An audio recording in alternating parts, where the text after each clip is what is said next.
चलिए अब हम लोग आगे देखते हैं इसके पांडे को। जो नवीन राज्यों का उत्थान चैप्टर है उसी में से ये लास्ट वीडियो है इसका। उसके बाद फिर हम लोग आगे ब्रिटिश राज की उपलब्धियां और भी टॉपिक को देखेंगे। केरल की बात कर रहे हैं तो केरल में आपको दो राजा को याद रखना है। केरल मेनली मार्तंड वर्मा के नेतृत्व के बाद केरल में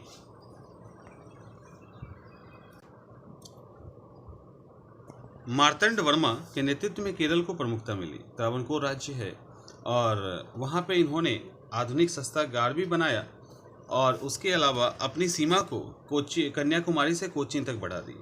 तो इस तरह से मार्तंड वर्मा के टाइम में इसको ज़्यादा प्रसिद्धि मिली। केरल में स्टार्टिंग में कई छोटे छोटे सामंती राजा और छोटे छोटे राजाओं का वहाँ पे वर्चस्व था। मेनली जमोरिन के अंदर में कालीकट की कहानी सुनी है जमोरिन के अंदर। उसके बाद चिराक्कल, कोचीन, त्रावणकोर ये अलग अलग थे। तो त्रावणकोर के अंदर मार्तंड वर्मा आते हैं और त्रावणकोर के अंदर ही राम वर्मा आते हैं जो मार्तंड वर्मा के बाद में थे। और ये राम वर्मा साहब के टाइम में त्रिवेंद्रम संस्कृत विद्वता का केंद्र हो गया और इनके टाइम में मलयाली साहित्य ने असाधारण प्रगति की। वैसे ये भी बहुत ही कमाल के व्यक्ति थे, मल्टी टैलेंटेड थे और इन्होंने कई सारे गीत संगीत की भी रचना की है। कवि भी थे, अभिनेता भी थे और धारा प्रवाह अंग्रेजी भी बोलते थे। उसके बाद बंगाल की बात करें, यहाँ से सवाल पूछे जाते हैं और बहुत ही इम्पोर्टेंट सवाल पूछे जाते हैं। कई सारे फैक्ट्स हैं, उस पर बात करते हैं। बंगाल में सबसे पहले ब्रिटिश सरकार के द्वारा अपनी कोठी 1651 में शाह शुजा की अनुमति से बनाई गई। 1651 में शाह शुजा की पत्नी थी। शाह शुजा के राजवंश में ही एक स्त्री थी, उसको डॉक्टर बॉटन के द्वारा उनका इलाज किया गया और वो ठीक हो गई। इस खुशी में 3000 रुपये वार्षिक के बदले, यानी 3000 रुपये वार्षिक पैसे के बदले बिहार और उड़ीसा की मुक्त व्यापार करने की अनुमति दे दी गई। फिर 1698 की बात करें तो सूबेदार अजीम उल शान के द्वारा, यहाँ पे ये फैक्ट याद रखिएगा, सूबेदार अजीम उल शान के द्वारा कंपनी को सूतानाती, कालीकाता और गोविंदपुरी इन तीनों की जिम्मेवारी या जमींदारी कह लो ये दे दी गई। ठीक है, और ये दे दी गई और इसी को इन तीनों को मिला के जो जगह बना जिसको आज हम लोग कोलकाता कहते हैं, ये यही सूतानाती, कालीकाता और गोविंदपुरी को मिला के बनाया गया। बाद में 1717 में फरुखसियर साहब को भी कुछ ऐसा मेडिकल इशू था, घाव हुआ था, वो भी ठीक हो गया, जिसके कारण इन्होंने भी 300 रुपये वार्षिक कर के बदले अंग्रेजों को व्यापार करने की छूट दी। मुगल बादशाह औरंगजेब के द्वारा 1700 में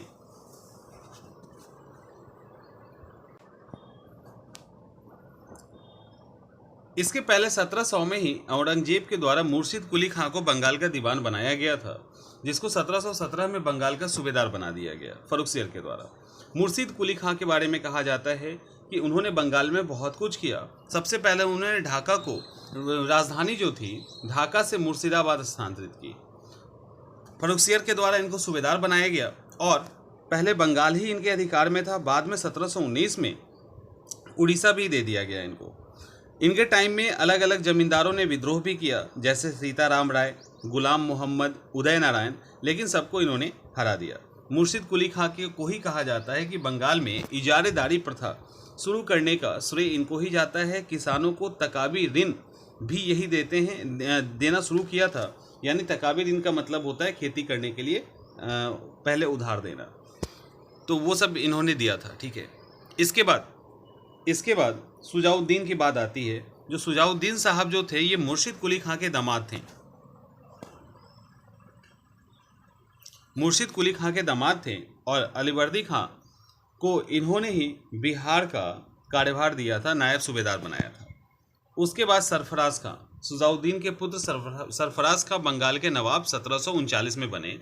सरफराज खां सुजाउद्दीन का बेटा था, ये ध्यान रखिएगा। इनके टाइम में बिहार के जो अलीवर्दी खां साहब थे उन्होंने विद्रोह किया था। अलीवर्दी खां, ज़्यादातर सवाल यहीं से आपसे पूछे जाएंगे। अलीवर्दी खां जब बंगाल के नवाब बने तो उस समय 1740, वो ईस्वी 1740 थी। जब ये बने क्योंकि इन्होंने धोखा से ये बने थे, तो जब ये बने तो मुगल सम्राट को खुश करने के लिए इन्होंने 2 करोड़ रुपए का नजराना या घूस दिया और अपने पद को अस्थायी बना लिया।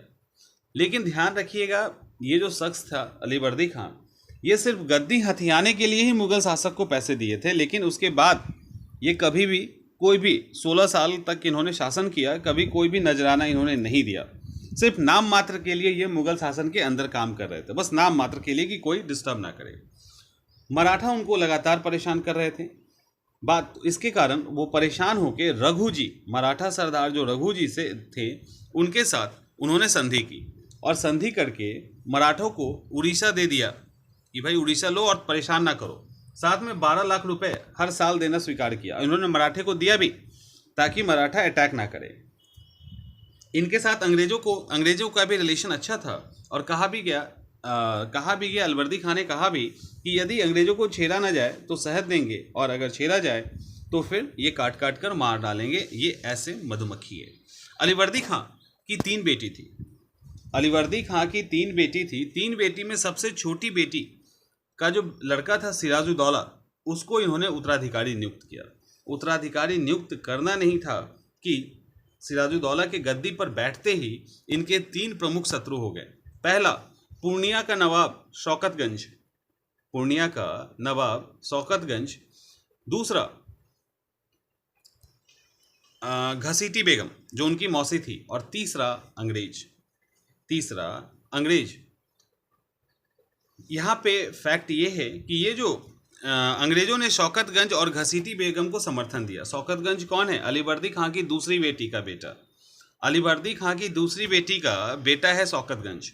और घसीटी बेगम कौन है? अलीवर्दी खां की सबसे बड़ी बेटी, यानी मौसी से भी समस्या, अपने चचेरे भाई या मौसेरा भाई जो कह लीजिए उनसे भी समस्या। ठीक है, तो इस तरह से ये सब इनको परेशान करने लगे। और अंग्रेज तो थे ही, तो अंग्रेज ने क्या किया, इन दोनों को अपने पक्ष में मिला लिया। लेकिन धीरे धीरे इन्होंने शौकतगंज को भी, सिराजुद्दौला ने 1756 में मनिहारी की लड़ाई में, मनिहारी का लड़ाई होता है और शौकतगंज को इन्होंने हरा दिया। और बाद में घसीटी बेगम को भी इन्होंने हरा दिया और कुल मिला के इनका ये प्रॉब्लम दूर हो गया। लेकिन अंग्रेज के साथ समस्या बनी रही। हुआ क्या, 1756 में सप्तवर्षीय युद्ध स्टार्ट हो गया, पता है, जिसके कारण फ्रांसीसी और अंग्रेज भारत में भी उलझ गए। 7 वर्षीय युद्ध जो है 1756 में स्टार्ट हुआ। अंग्रेज और फ्रांसीसी दोनों आमने सामने आ गए और आमने सामने आने के कारण अपने अपने दुर्ग को, अपने अपने गोदामों को, जिसको फैक्ट्री कहा जाता था उस समय, उसको दुर्गीकृत करने लगे। नवाब ने कहा यह गलत है। फ्रांसीसी रुक गए, उन्होंने दुर्गीकरण करना रोक दिया। लेकिन अंग्रेज नहीं माने और करने लगे। इस पे सिराजुद्दौला को गुस्सा आता है और वो कासिम बाजार पे जो उनकी फैक्ट्री थी अधिकार कर लिया। कलकत्ता के फोर्ट विलियम पर भी इन्होंने अधिकार कर लिया। मजबूरन जो गवर्नर ड्रेक थे, अपने सेनापति मिनीचीन और जो अंग्रेज अधिकारी थे उनके साथ भाग के फुल्टा आइसलैंड चले गए, फुल्टा द्वीप चले गए। सिराजुद्दौला पे, क्योंकि उस समय तक सिराजुद्दौला काफ़ी स्ट्रांग था और इसको गलत मतलब इनके ताकत को गलत मान लिया था, कमज़ोर मान लिया था अंग्रेजों ने। उसके बाद ब्लैक होल की घटना होती है और ध्यान रखिएगा, ब्लैक होल की घटना का उल्लेख केवल एकमात्र हॉलवेल साहब करते हैं और किसी ने नहीं किया, क्योंकि उसी समय के कंटेम्प्रेरी इतिहासकार गुलाम हुसैन भी हैं जिन्होंने सियारुल मुतखरैनी लिखी है। गुलाम हुसैन ने सियारुल मुतखरैनी लिखी है, उन्होंने जिक्र नहीं किया है, सिर्फ हॉलवेल करते हैं। कहा जाता है कि ये कहीं ना कहीं मनगढ़ंत है। हुआ कब? 20 जून की बात है ये, 20 जून 1756 की बात है। 146 कैदियों को इन्होंने, कहा गया है हॉलवेल के द्वारा जो किताब लिखी है, 18 फुट लंबी और 14 फुट 10 इंच चौड़ी कोठरी में बंद कर दिया गया। अगले दिन मात्र 23 लोग जिंदा बचे, जिसमें एक हॉलवेल भी था, और सबकी मौत दम घुटने से हो गई, ऐसा हॉलवेल का कहना है। फिर इसके बाद अगली कहानी है बंगाल से, वो है पलासी की लड़ाई, पलासी का युद्ध। हुआ क्या, कोलकाता हाथ से निकल गया, फोर्ट विलियम पे अधिकार कर लिया किसने? तो सिराजुद्दौला ने। अब इसके बाद क्या होता है, मानिकचंद, वहाँ पे मानिकचंद को की जिम्मेवारी फोर्ट विलियम्स की दे दी गई इसका बदला लेने के लिए अंग्रेज को जैसे पता चला, क्लाइव और वॉटसन की जो सेना है वो कोलकाता पहुंच गई। मणिकचंद को घूस देकर कोलकाता पे अधिकार कर लिया। बाद में रॉबर्ट क्लाइव और सिराजुद्दौला के बीच 9 फरवरी 1757 को अलीनगर की संधि होती है। इस संधि से अंग्रेजों का क्षेत्राधिकार फिर से स्थापित हो गया। ठीक है, अलीनगर की संधि से क्षेत्राधिकार स्थापित हो गया और अलीनगर की जो संधि है वो रॉबर्ट क्लाइव और सिराजुद्दौला के बीच में होती है। अपने अपने क्षेत्र दे दिए गए और नवाब, ये मतलब वहाँ का नवाब है ऐसा मानने को भी इसमें बोला गया, और दुर्गीकृत करना यानी अंग्रेजों को दुर्गीकृत करना और सिक्के ढालने की अनुमति दे दी गई, यानी अनुमति और ज़्यादा ही दे दिया गया। इसके अलावा इन्होंने क्या किया, क्लाइव और वॉटसन साहब ने फ्रांसीसियों से चंद नगर भी छीन लिया। ये सारा कुछ हुआ, लेकिन क्लाइव इतने पे ही रुकने वाले नहीं थे। उन्होंने नवाब के खिलाफ षड्यंत्र रचना स्टार्ट कर दिया, जिसमें सबसे पहले उनके सेनापति, जो मुख्य सेनापति थे मीर जाफर, उनको मिलाया। सेना के एक और अधिकारी थे यार लतीफ़, दीवान राय दुर्लभ, इनको मिला लिया। बंगाल के सबसे बड़े बैंकर जगत सेठ, इनको मिला लिया। अब सवाल है कि इन सबको मिलाया कैसे, तो इन सब के लिए एक धनी व्यापारी अमीर चंद की मदद ली और अमीर चंद की मदद से इन लोगों से संपर्क करके इनको मिला लिया। लड़ाई होनी थी प्लासी की। 23 जून 1757 को लड़ाई हुई, एक ही दिन हुई। उसमें कहा जाता है रॉबर्ट क्लाइव के पास 950 यूरोपीय पैदल सेना, 100 यूरोपीय तोपची, 50 नाविक और 2100 भारतीय सैनिक थे, और नवाब के पास लगभग 50,000 सेना था। तो सोचिए कितना अंतर था। ये लगभग 3,000 सेना के साथ लड़ रहे थे और नवाब 50,000 सेना के साथ लड़ रहा था, लेकिन नवाब की हार होती है। कारण क्या था? इसका जो मेन सेनापति था मीर जाफर, उसने ही गद्दारी कर दी। नवाब की ओर से मीर मदन मोहनलाल और फ्रांसीसी सैनिक पूरे ईमानदारी के साथ लड़े, और कहा जाता है मीर मदन ने और मोहनलाल ने तो अंग्रेजी सेना को धकेल भी दिया था, लेकिन मीर मदन के युद्ध में ही मौत हो जाती है और पासा पलट जाता है, नहीं तो नवाब जीतने वाले थे। तो प्लासी की युद्ध जो थी ये मेन बंगाल में हुई है, नदिया जिले के गंगा नदी के पास। तो मीर जाफर की गद्दारी के कारण प्लासी की लड़ाई हार गई। तो प्लासी की लड़ाई पहले से प्लान थी। इन्होंने बंगाल में अंग्रेजी साम्राज्य की नींव रखी, यानी बंगाल मिल गया, एक धनी प्रदेश मिल गया जिसको वो लूट खसोट के और भी मजबूत हो गए। लड़ाई के बाद 24 परगने की जमींदारी जो थी वो कंपनी को दे दी गई मीर जाफर के द्वारा, और नदिया जिले भी वर्धमान और नदिया जिले भी दे दिया गया। मीर जाफर को बंगाल का नवाब बना दिया गया। मीर जाफर 1757 से 1760 तक बंगाल के नवाब बने रहे, लेकिन और इनको क्लाइव का गधा भी कहा जाता है। इनको चिढ़ाने के लिए क्लाइव का गधा भी कहा जाता है। मीर जाफर, और हुआ क्या कि जब रॉबर्ट क्लाइव चले जाते हैं तो हॉलवेल साहब आ जाते हैं बंगाल के अस्थाई गवर्नर बन के। 1760 की कहानी है ये। हॉलवेल साहब आ जाते हैं अस्थाई गवर्नर बन के। इन्होंने मीर जाफर को हटा दिया और मीर कासिम को बना दिया राजा, और उससे भी अच्छे खासे पैसे लिए, और मीर कासिम 1760 से 1763 तक राजा बना रहा। लेकिन मीर कासिम भी कुछ सिराजुद्दौला था जैसा था। वो ये नहीं चाहता था कि हम अंग्रेजों से दब के रहें। जब वो जैसे ही राजा बना, उसने सबसे पहले अपनी राजधानी मुर्शिदाबाद से मुंगेर स्थापित की, क्योंकि वो ब्रिटिश हस्तक्षेप से थोड़ा सा दूर हो जाए और अपने आप को मजबूत कर सके, और षड्यंत्र से दूर रहना चाहता था। अंग्रेज के द्वारा, आपको पता है, अंग्रेज के द्वारा दस्तक का मिसयूज किया जाता था।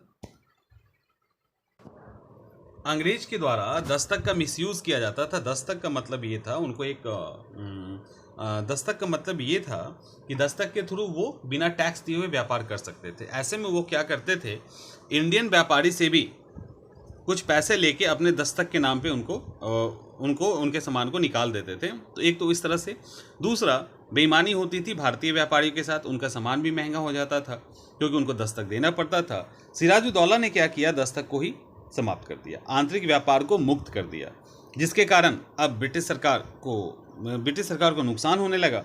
तो उसने मीर कासिम को कहा भी, बट मीर कासिम मानने को तैयार नहीं था। इसके अलावा मीर कासिम साहब ने कर्नल वाल्टर रीनकार्ड नामक एक जर्मन अधिकारी को नियुक्त किया ताकि वो सेना का आधुनिकीकरण कर सके। ये सब इनको पसंद नहीं था, ये सब काम अंग्रेजों को पसंद नहीं था। तो बक्सर की लड़ाई 1764 में होती है, लेकिन बक्सर की लड़ाई के पहले 1763 में ही मीर कासिम को हटा दिया गया। मीर जाफर को बंगाल का नवाब घोषित कर दिया गया ब्रिटिश सरकार के द्वारा, और मीर कासिम के विरुद्ध युद्ध की घोषणा कर दी गई। बक्सर की लड़ाई होती है 22 अक्टूबर 1764।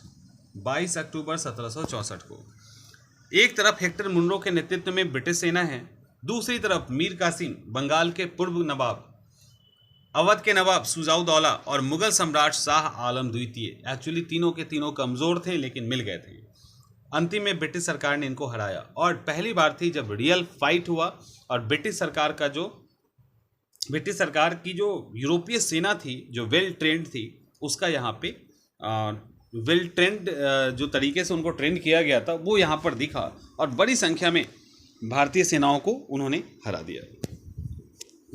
तो ये इस तरह से ब्रिटिश बक्सर युद्ध में वास्तविक रूप से भारत में वास्तविक सत्ता जो है भारत में ब्रिटिश की स्थापित हुई। 1765 में मीर जाफर साहब की मौत हो जाती है, और मीर जाफर के अल्पवयस्क पुत्र नजीमुद्दौला को नवाब बनाया जाता है। ये मात्र 2 ही साल के हैं, इनको नवाब बनाया जाता है, और बाकी संरक्षण में ब्रिटिश सरकार ने इनको ले लिया। और तब तक क्लाइव भी आ ही जाते हैं, यहाँ पे आ जाते हैं। और क्लाइव जब आ जाते हैं तब इलाहाबाद की संधि होती है, हम लोग पढ़ते हैं। इलाहाबाद की 2 संधि होती है, एक होती है 12 अगस्त को, एक होती है 16 अगस्त को। 12 अगस्त को जो संधि होती है वो शाह आलम द्वितीय, जो मुगल शासक हैं शाह आलम द्वितीय, उनके साथ होती है। इस पर बंगाल के नवाब नजीमुद्दौला, शाह आलम द्वितीय और क्लाइव ने साइन किया है। इसमें कंडीशन ये था कि शाह आलम द्वितीय ने बंगाल, बिहार और उड़ीसा की दीवानी कंपनी को दे दी।